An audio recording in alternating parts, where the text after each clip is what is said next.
Por que Deus julgou tão severamente o pecado de Corá, na épica história de como os israelitas viajaram pelo deserto? Há uma história interessante sobre um homem chamado Corá, encontrada no livro de Números, capítulo 16 e 17 da Bíblia. Ela nos conta sobre pessoas escolhidas para realizar a obra santa de Deus e o que aconteceu quando alguém questionou quem deveria ter aquele trabalho especial. Quem era Corá? Corá veio de uma família muito especial. Seu bisavô era Levi, um dos 12 irmãos que eram filhos de Jacó. Jacó também era chamado de Israel. A Bíblia lista os filhos de Levi como Gerson, Coate e Merari, em Gênesis 46, versículo 11. Corá nasceu na família de Coate. Sua família era importante porque foram escolhidos para servir a Deus de maneiras especiais. A história familiar de Corá não era apenas uma pequena parte de quem ele era a base do que ele fazia e como vivia. Ser levita não era apenas uma questão de sangue, mas de propósito. Deus escolheu os levitas para um trabalho especial, cuidar do tabernáculo, onde se pensava que Deus habitava entre o seu povo. Seu trabalho era cuidar do acordo especial de Deus com o povo, lidar com coisas santas e ser um elo entre Deus e seu povo. Ao contrário dos outros grupos, eles não tinham sua própria terra. Em vez disso, tinham um tipo único de presente de Deus. O Senhor declarou: "Eu sou a tua parte e a tua herança no meio dos filhos de Israel." Números 18, versículo 20. No entanto, dentro deste alto chamado, havia distinções. Os filhos de Arão foram designados para serem sacerdotes, uma posição especial com muita honra e uma ligação próxima com Deus. Outros levitas, como Corá, tinham papéis importantes também, mas não tão elevados quanto os sacerdotes. Corá não estava feliz porque queria mais, e aqui começaram seus problemas, a rebelião. Corá veio da linhagem distinta de Coate, mas apesar de sua linhagem respeitada, uma semente de descontentamento foi plantada em seu coração. Ele não estava sozinho em seu descontentamento. Datã, Abirão e On, da tribo de Ruben, irmão de José e filho de Jacó, junto com outros 250 líderes da comunidade, se juntaram à causa de Corá. Eram homens de renome, detentores de influência entre os israelitas. Juntos, foram até Moisés e Arão com uma queixa audaciosa: "Vós vos exaltais sobre a congregação do Senhor." Números 16, versículo 3. Eles fingiam falar sobre justiça, mas na verdade estavam com inveja de Arão e seus filhos, que tinham o trabalho especial de serem sacerdotes, agindo como intercessores entre Deus e seu povo. Quando Moisés ouviu suas reclamações, ele ficou perturbado. Não se sentiu apenas atacado como líder, estava triste porque eles não conseguiam ver a verdade. Então, Moisés encontrou uma maneira de provar quem realmente estava seguindo o plano de Deus. Ele disse: "Nisto conhecereis que o Senhor me enviou a fazer todas estas obras e que não as fiz de mim mesmo." Números 16, versículo 28. Todos foram solicitados a trazer um pote especial com especiarias e mostrá-lo a Deus para ver o que ele diria. No dia seguinte, os 250 que não concordaram com Moisés trouxeram seus potes para a tenda especial, onde encontraram Deus. Então, o chão debaixo de Corá e seus amigos se abriu, e todos caíram, desaparecendo no abismo. Números 16, versículo 31. A terra com suas famílias. Após isso, o fogo saiu de Deus e consumiu os 250 homens que haviam trazido seus potes. Números 16, versículos 31 a 35. Ser sacerdote era um papel especial escolhido por Deus. Não apenas um trabalho comum que as pessoas podiam escolher. Deus escolheu Arão e sua família para esta importante obra. Quando Corá e seus amigos desejavam a mesma honra sem serem escolhidos, era como se estivessem discutindo com Deus. Eles queriam ser importantes, mas sua luta só levou ao desastre. Sua história nos mostra que quando queremos demais para nós mesmos, pode levar à ruína total. Moisés, profundamente ciente das implicações mais profundas desta revolta, confrontou os rebeldes não apenas sobre seu desrespeito para com ele, mas enfatizou a verdadeira gravidade de suas ações. É contra o Senhor que vocês e todos os seus seguidores se juntaram. Quem é Arão para que vocês murmuram contra ele? Números 16, versículo 11. Moisés deixou claro que Corá não estava apenas tentando tomar o poder porque achava que Moisés era injusto. Ele estava indo contra o modo como Deus queria as coisas para o seu povo. Quando Moisés sugeriu um teste, não era apenas para ver quem era mais forte ou teimoso. Era para pedir a Deus para mostrar quem realmente estava no comando. O julgamento de Deus era final. Moisés, como intercessor, suplicou a Deus em nome do povo, mesmo diante de sua rebelião. Então Moisés e Arão caíram com o rosto em terra perante toda a congregação dos filhos de Israel. Números 16, versículo 22. A ação de Moisés refletia seu coração pelo povo e sua intercessão era poderosa.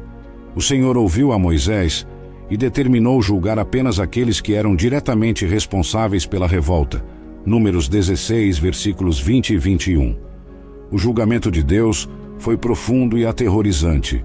Assim que ele terminou de falar todas essas coisas, a terra se abriu e os engoliu com suas famílias, e todos os homens de Corá e todas as suas posses desceram vivos à sepultura, e cobriu-se a terra sobre eles, e pereceram do meio da congregação. Números 16, versículos 31 a 33. Isso não foi tudo. Havia 250 homens que haviam se aliado a Corá, oferecendo incenso e desafiando a autoridade sacerdotal de Arão. Eles também enfrentaram um julgamento imediato, e saiu fogo do Senhor e consumiu os 250 homens que ofereciam o incenso. Números 16, versículo 35. Estes eventos foram advertências de que os santos padrões de Deus não devem ser levados de ânimo leve, e sua escolha de liderança deve ser respeitada. A rebelião de Corá, Datã e Abirão, juntamente com os 250 homens, foi encontrada com uma justiça divina rápida, sinalizando a todos a gravidade de se opor aos servos ungidos do Senhor. É uma narrativa que comunica poderosamente a importância da humildade, submissão à ordem divina e o perigo do orgulho e do descontentamento. No entanto, apesar deste julgamento terrível, a comunidade não absorveu imediatamente a gravidade de suas ações. No dia seguinte, os israelitas, em luto e raiva, reagiram contra Moisés e Arão, dizendo: "Vocês mataram o povo do Senhor." Números 16, versículo 41. Essa reação foi marcada por tristeza e confusão, um testemunho de sua contínua resistência à liderança que Deus havia designado. Deus agiu rapidamente e severamente. Uma doença começou como punição dele. As pessoas acabaram de ver a terra se abrir e engolir aqueles que haviam se rebelado, e agora estavam lidando com uma doença mortal se espalhando entre elas. Durante esse momento assustador, Arão interveio para ajudar, mostrando o que um verdadeiro sacerdote deveria ser. Seguindo as instruções de Moisés, Arão pegou o incenso e correu para a multidão, porque a doença já havia começado. Ele usou o incenso para pedir a Deus que perdoasse o povo. Números 16, versículo 47. Arão fez algo realmente corajoso ao oferecer o incenso. Não era apenas uma parte regular de seus deveres religiosos, era sua maneira de pedir a Deus para ajudar outras pessoas, mesmo que fosse perigoso para ele. Ele ficou entre as pessoas doentes e as que não estavam, e por causa do que fez, a doença não se espalhou mais. Mas até então, por causa do problema que Corá causou, 14.700 pessoas haviam morrido. A história sobre o que aconteceu com Corá nos ensina algumas lições importantes. Primeiro, mostra como é importante seguir a maneira como Deus quer que as coisas sejam feitas. Deus escolheu Moisés e Arão para papéis específicos. Ir contra isso era como ir contra Deus. Em segundo lugar, mostra que, quando as coisas dão errado, as pessoas muitas vezes culpam os outros em vez de olhar para o que fizeram. A doença que veio e a ação de Arão para detê-la não apenas mostram o quão tempestuosas as coisas podem ficar, mas também como pedir perdão pode consertar o relacionamento com Deus. O ato corajoso de Arão foi um indício do tipo de pessoa que viria a ficar entre o povo.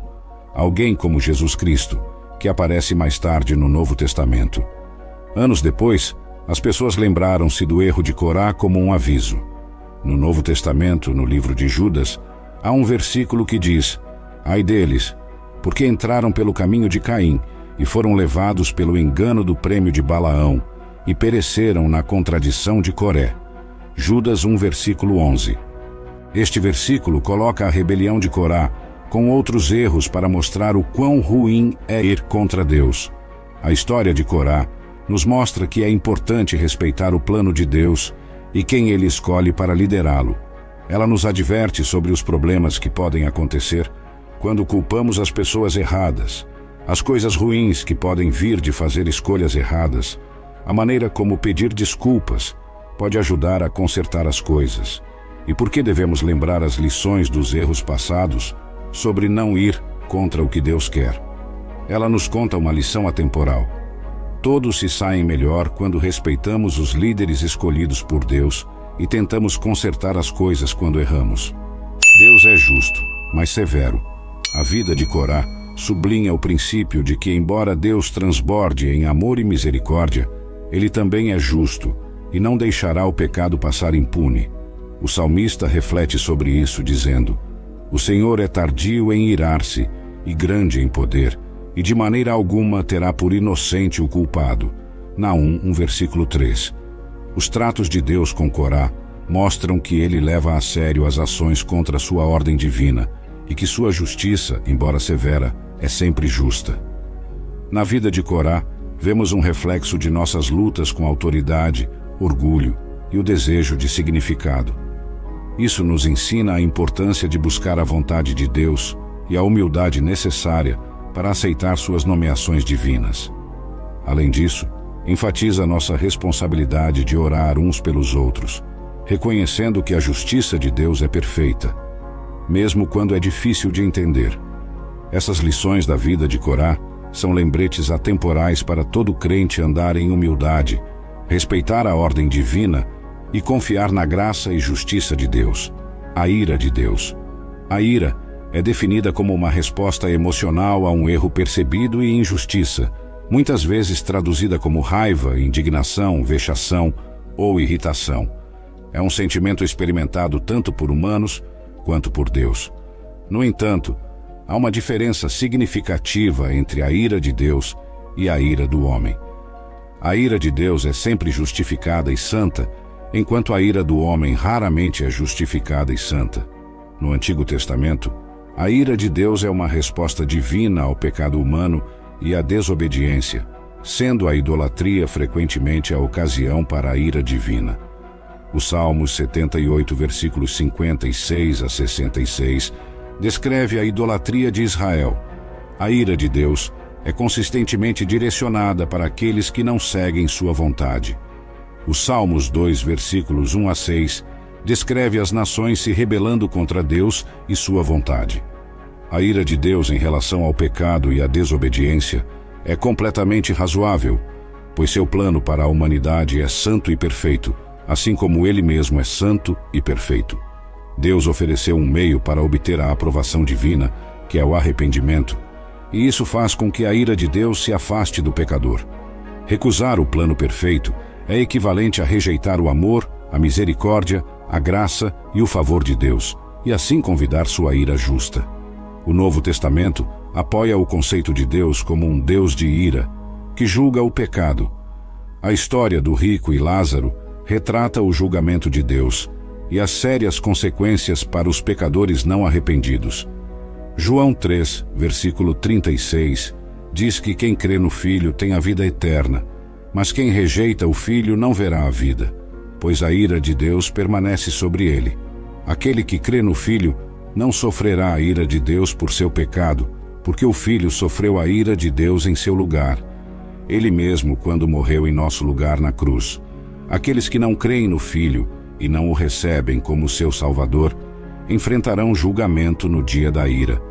Por outro lado, a ira humana é advertida contra em Romanos 12, versículo 19, Efésios 4, versículo 26 e Colossenses 3, versículos 8 a 10. Somente Deus é capaz de se vingar porque sua vingança é perfeita e santa, enquanto a ira do homem é pecaminosa, abrindo-o para a influência demoníaca. A ira de Deus é uma coisa aterrorizante.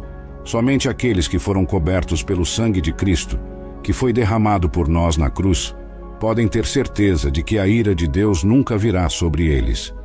A Bíblia diz: portanto, sendo justificados pela fé, temos paz com Deus por nosso Senhor Jesus Cristo. Romanos 5, versículo 1. Uma frase na Bíblia que é repetida 365 vezes. Você sabe qual é? Não tenha medo.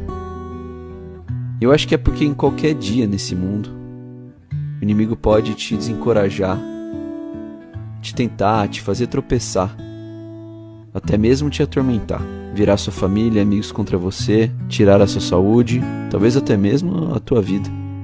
Mas durante os 365 dias do ano, tem uma coisa que ele não pode tocar. Ele não pode tocar na sua alma. Portanto, não temas. Deus está contigo.